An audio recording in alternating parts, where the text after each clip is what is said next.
Jewel! Hello! Do you remember me? Pwede kong gamitin. Share mo naman. May alam man ako, hindi ko sasabihin sa'yo.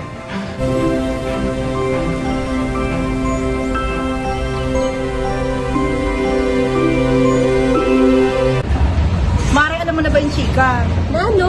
Kung sinong tunay na ama ni Jewel. Ay nako, para sa akin si Seb. Bakit si Seb? Eh kasi naman, di ba, nabuntis siya nung may nangyari na yun. Alam mo yun, di ba, na-rape siya ni Seb? Oh my God! Tapos, Ako kay Alex talaga ako. hindi, Seb ako. Basta ako Seb. Kasi yun yung partner niya dyan, saka mas bagay sila. Go for Pero, Alex! alam mo, mas bet ko si Seb kasi parang bagay sila. Yung alam mo, yung dating magkaaway, tapos nagkainaban. Pwede, Uy, si Alex, para na kay Rose yun. Ay, hindi. Kay Alex pa rin ako.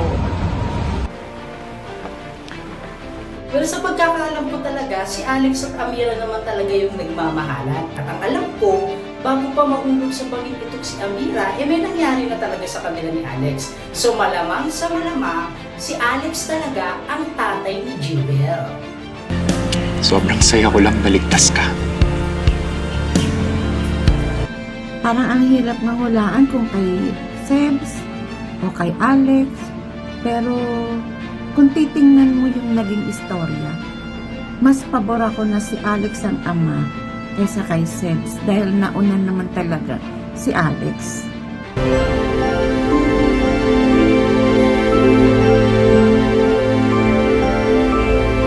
Sa tingin ko po, ang tunay naman ni Jewel ay si Seb Pera kasi po siya ang naging bunga ng pagsasamantala ni Seb kay Amira.